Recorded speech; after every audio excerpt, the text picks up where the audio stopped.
yasuka kubazali isikazi abambe into kaThixo athi sisikoyikathi athi kayifika ufaka kuthembe themba kulelena abantwana bangabafaka but hayi faka lo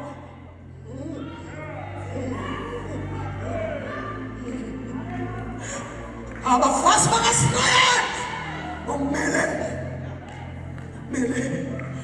sifika sebebagagile bantwana bakho ngoba boyikuThixo ayibambe assignment shaya ayithumela kumama womuntu wakho wayibamba for 3 months wayilungiselela ngoba uyayazi ukuba uThixo unenjongo wayumbeka umntwana kwinayiliva enokuhleka usana lwakhe ekuthiwa lusemngcipheni likwi-danger kodwa because ababafazi babenikezela bepasela the assignment of God. None of them said because you are carrying the deliverer you are better than us, so we will kill your baby. They did not open. They did not see as if you said are clever. Mama Kamus, Makibu Sanaloki. What you want to get Barcelona, Clint? What you Mama Kamus? I'm here. I'm more than a percentage.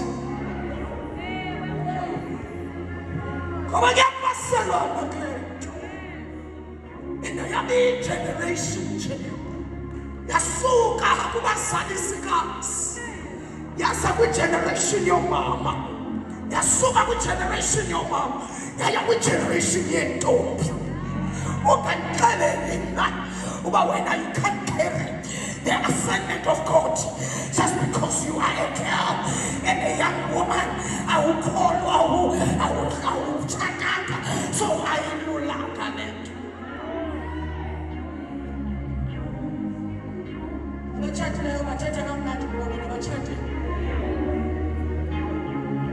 Saba sabu wonke umuntu uthwele umnqamlezo wakhe. Sithwele sitshatile. Kuhamba ngokuba wena uvavaniwe lakubona izulu obana umnqamlezo kufanele luthwele. Ngokuba nomniko womnqamlezo uyambulala kusasa.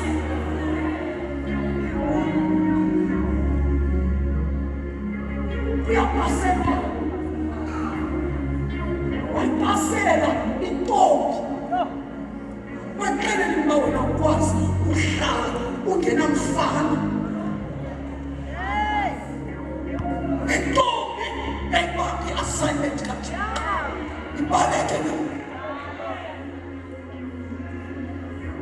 yasikiswa yintombi yatshata intombi yahlala emtshatweni ngoba uThixo uyamgcina umntombi umgcina athi aphumelele.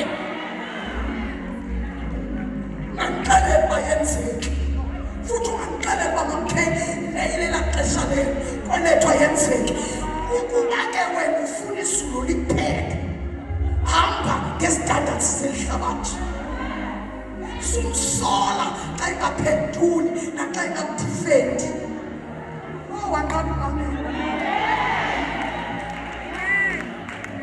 Ngoba uThixo defends the righteous. Ungavuma abantu bakukhohlisa.